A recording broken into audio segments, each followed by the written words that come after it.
Friends, एक बार एक बहुत अजीब वाक़या हुआ। बहुत पुरानी बात है। हमारे शहर में एक लड़का था, उसका नाम था ओम प्रकाश। उसको ओमी ओमी सारे बोलते थे। उस बहुत ही शरीफ लड़का था। वो शराब और सिगरेट बिल्कुल नहीं पीता था, वो इतना शरीफ था। लेकिन उसमें एक पता नहीं क्या प्रॉब्लम थी, क्या नहीं थे। वो किसी भी बिजनेस में सक्सेस नहीं होता था। हर साल नया बिजनेस कर लेता था। कभी साइकिल बेच रहा है, कभी साबुन बेच रहा है, कभी किराना सामान बेच रहा है, कभी पता लगा जी पेस्टिसाइड का काम शुरू कर दिया है, कभी पता लगा कि होलसेल फ्रूट का काम कर रहा है। हर साल उसका जब पता करो कि नया काम शुरू कर लिया है, किसी भी काम में सक्सेस नहीं होता था। असल में प्रॉब्लम ये थी कि उसके जो दोनों पेरेंट्स थे गवर्नमेंट एम्प्लॉई रिटायर हुए थे। तो जो गवर्नमेंट एम्प्लॉई रिटायर होते हैं, इनके जो बच्चे हैं उनको क्योंकि बिजनेस का एक्सपीरियंस पास ऑन नहीं होता। जो बिजनेसमैन के बच्चे होते हैं उनको तो ऑलरेडी पास ऑन हो जाता है कि बिजनेस उनका जो ट्रेड है वही वो सीख बचपन से ही सीख लेते हैं। जो गवर्नमेंट एम्प्लॉई दोनों ही हो, मदर भी और फादर भी, तो उनके बच्चे कैसे कामयाब हों। खैर चलो, अभी आपने भी कभी सुना होगा कि ये जो मारवाड़ी लोग हैं, ये हालांकि बिजनेस में ट्रेंड होते हैं, फिर भी ये अपने बच्चे को कभी भी डायरेक्ट अपने बिजनेस में नहीं डालते। उसको पहले किसी दूसरे बंदे के पास नौकरी करवाते हैं। वहाँ से नौकरी करके वो बच्चा ट्रेनिंग लेता है।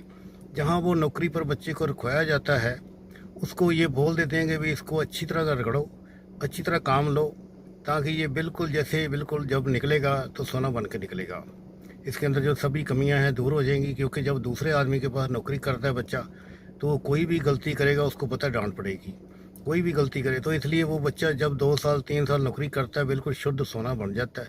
तो फिर वो अपने बिजनेस में शामिल करते हैं। तो दोस्तों, ये जो मारवाड़ियों की प्रथा है, ये हमारे शहर से, ये आपको नहीं, आपको ये तो पता होगा कि मारवाड़ियों में ये प्रथा है कि अपने बच्चे को डायरेक्ट अपने बिजनेस में नहीं डालते, किसी दूसरी जगह नौकरी करवाते हैं।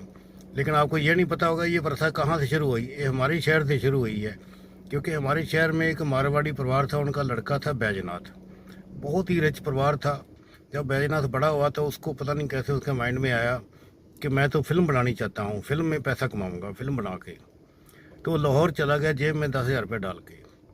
उस ज़माने में मैं आपको बता दूं, ये बहुत पुरानी बात है, जब हमारा देश आज़ाद नहीं हुआ था उस वक्त हिंदुस्तान पाकिस्तान एक ही थे। तो उस वक्त जो सारी फिल्म इंडस्ट्री होती थी हमारे इंडिया की, पहले पहले लाहौर में स्टार्ट हुई थी, इन बम्बई में बहुत कम थी। खैर वो लाहौर चला गया। लाहौर जाके वो फिल्म लाइन वालों को मिला। फिल्म लाइन वालों ने वहाँ उसका एक जो संपर्क है, एक बहुत ही मशहूर एक्टर थे, कॉमेडियन थे, और फिल्म के अरेंजर का काम भी करता था। उसका नाम था जानकी दास। तो जानकी दास बड़ा मशहूर कॉमेडियन था, एक्टर भी था। उसके बाद जब वो हिंदुस्तान पाकिस्तान बन गया तो फिर वो बम्बई चला गया। बम्बई जाके भी फिर वो बहुत बड़ा मशहूर कॉमेडियन बना रहा काफ़ी देर तक फिल्मों का। खैर चलो, ये जो बैजनाथ था मारवाड़ी लड़का, एक इसको उसके साथ मिलवा दिया गया जानकी दास के पास, जानकी दास के साथ। तो जानकी दास ने कहा कि तुम्हें फिल्म कौन सी फिल्म बनाना चाहते हो, किस टाइप की। तो बैजनाथ ने कहा जी मेरे को तो पैसा कमाना है, मैं तो पैसा कमाने के लिए फ़िल्म बनानी चाहता हूँ, जैसी भी फिल्म बनाओ मुझे मंजूर होगी। तो उसने कहा तुम्हें कोई फिल्म लाइन का तजर्बा है। उसने कहा मुझे कोई एक्सपीरियंस नहीं है फिल्म लाइन का। तो उसने कहा ठीक है, तुम कितना पैसा लेके आए हो, यहाँ पता है पैसा खर्च होता है फिल्म बनाने पर। उसने कहा जी पैसा तो मैं 10,000 रुपये लेके आया हूँ अभी। तो उसने कहा तुम एक काम करो कि ये 10,000 रुपये जैसे भी तुम्हारे पास है ऐसे अपने पास रखो, अपने पास जहाँ से भी आए हो वहाँ वापस जाओ, अपने घर जाके ये 10,000 रुपये छोड़ के आओ। दोस्तों, मैं आपको बता दूं, आज से इतने साल पहले, आज़ादी से पहले 10,000 रुपये की वैल्यू उतनी होती थी जितनी आजकल 10 करोड़ की होती है। अगर वो बैजनाथ उस वक्त 10,000 रुपया लेके घूम रहा था लाहौर में, तो इसका मतलब अगर आज के ज़माने में घूमता तो 10 करोड़ के बराबर, 10 करोड़ रुपया होना था। तो फिर बैजनाथ ने कहा जी ऐसा क्यों, आप कह रहे हैं कि पैसा वापस करके आ। उसने कहा मैं इसलिए कह रहा हूँ कि ये तुम यहाँ फिल्म लग रही है, इसका एक बड़ा अनोखा नियम है। उसने कहा जी वो क्या कहता, वो ये है कि यहाँ जो भी आदमी अमीर आता है यहाँ भूखा नंगा होके वापस जाता है। जो भी आदमी यहाँ भूखा नंगा आता है अमीर बन के वापस जाता है। तुम ऐसे करो, सबसे पहले तुम्हें तजर्बा भी नहीं है, तुम ऐसे करो कि तुम ये सारा पैसा जो है अपना वापस छोड़ के आओ, फिर मेरे पास आना, फिर मैं तुम्हें बताऊँगा कि क्या करना है। उसने कहा जी ठीक है, पैसा तो मैं घर 10,000 रुपये छोड़ाता हूँ, अभी बता दो फिर क्या करोगे, ताकि फिर मैं पहले जाऊँगा फिर आऊँगा। उसने कहा कि तुम्हें यहाँ आऊँगा तो तुम्हें मैं किसी फिल्म स्टूडियो में फट्टा मजदूर की नौकरी करवा दूँगा। 1 साल तक 2 साल तक तुम फट्टा मजदूर की नौकरी करो। उसने कहा जी वो फट्टा मजदूर क्या होता है। कहते हैं ये फिल्म की जो शूटिंग होती है, जो सेट बनता है, वो लकड़ी के फट्टे होते हैं। तो जो मजदूर उठा उठा के लाते हैं उनको फट्टा मजदूर बोलते हैं। तुमने वो फट्टे उठा उठा के लगाने हैं। जब सेट बनेगा, जब सेट जो है डिसमेंटल करना होगा, जब शूटिंग ख़त्म हो जाती है, यूजलेस हो जाता है, फिर वो फट्टे उखाड़ के किसी और जगह ले जाने पड़ते हैं। जब इन बिटवीन में, जब बीच में भी जब कभी कोई फट्टा ख़राब हो जाता है, शूटिंग चल रही होती है, जब शूटिंग चल रही होती है कोई फट्टा ख़राब हो जाता है, तो भी उस फट्टे को जो फट्टा मजदूर ही रिपेयर करते हैं। तो उसने कहा जी जब मैं 1 साल 2 साल ये फट्टा मजदूर की नौकरी करूँगा तो उसका क्या फ़ायदा होगा।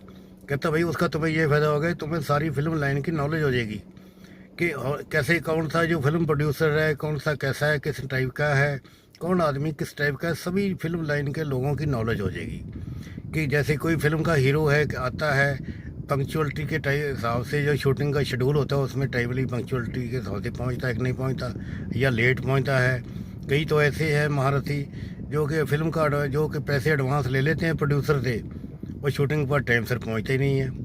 और कई ऐसे हैं कि शराब पी के आते हैं, लड़ाई झगड़ा करते हैं। कई ऐसे भी एक्टर हैं, कई ऐसी हीरोइन हैं जो कि आती हैं नखरे दिखाती रहती हैं। कुछ हीरोइन हैं जो कि बहुत अच्छी कोऑपरेट होती है, बहुत नाइस नेचर की हैं। इसलिए तुम 2 साल के बाद तुम्हें यहाँ फिल्म लाइन के सभी लोगों को पता लग जाएगा कौन आदमी किस टाइप का है। तो उसके बाद फिर तुमने मेरे पास बैठना, फिर मैं तुम्हें समझाऊँगा कि कौन सी फिल्म बनानी है, कौन सी स्टोरी लिखनी है, कौन सा हीरो हीरोइन लेंगे, कौन सा कैमरा मैन लेंगे, कौन सा लाइटिंग वाला लेंगे, कौन सा स्टूडियो में शूटिंग करनी है। तो फिर मेरे पास आना, वो जो फिल्म हम बनाएंगे वो प्रॉफिट में जाएगी। तो बैजनाथ ने कहा जी मैं तो बड़े एक अमीर परिवार का आदमी हूँ, मैं तो ये काम कर नहीं सकता फट्टा मजदूरी वाला। तो उसने कहा भाई ठीक है, तुम फिर ऐसे ही वापस चले जाओ, अदरवाइज ये जो पैसा है लोग तेरे से जो धोखाधड़ी से छीन लेंगे। क्योंकि यहाँ कहता है फिल्म लाइन में ऐसे ऐसे बंदे हैं ना, जैसे चूहा पकड़ने वाले होते हैं, वो पिंजरे के अंदर बहुत ही टेस्टी सी रोटी डाल देते हैं, और जब चूहा उसके अंदर रोटी खाने के लिए जाता है तो एकदम पिंजरा बंद हो जाता है, फिर वो फंस जाता है। फिर जो घर का मालिक है उसको पिंजरे को उठा के चूहे को बाहर फेंक जाता है। इसी तरह तुम्हें तुम्हारे से सारा पैसा छीन लेंगे। तुम्हें पहले रोटी दिखाएंगे, बुर्की दिखाएंगे प्रॉफिट की, कि ये फिल्म बनाएंगे, इसमें इतना प्रॉफिट हो जाएगा, इतनी चलेगी। फिर तुम्हारे से पैसा सारा छीना चपटी कर के फिर तुम्हें चूहे की तरह बाहर फेंक देंगे। तो इसलिए बेटर है कि तुम अभी चले जाओ। तो जैन बैजनाथ कहता जी फिर मैं तो ये काम कर नहीं सकता, कि तुम अभी वापस चले जाओ। तो बैजनाथ वापस आ गया। आप समझ गए कि इसमें स्टोरी का मॉरल क्या है, कि लर्न बिफोर यू अर्न। तो जो ओमी था, जो लड़का था जो कि बार बार बिजनेस में फेल होता था, आप उसका भी रीज़न समझ गए होंगे कि वो कहीं कोई भी काम लर्न नहीं करता था, सीखता नहीं था। सीखने से पहले ही एकदम काम करने को, प्रॉफिट कमाने को दौड़ता था, फेल हो जाता था, फिर उसको काम चेंज करना पड़ता था। तो मेरे फ्रेंड, आपको ये वीडियो की स्टोरी कैसी लगी आपने कमेंट बॉक्स में कमेंट करके ज़रूर बताना। अगर आपको वीडियो अच्छी लगे लाइक कर देना। अगर ऐसी वीडियोज़ और आप देखना चाहते हैं तो इस चैनल को सब्सक्राइब कर देना।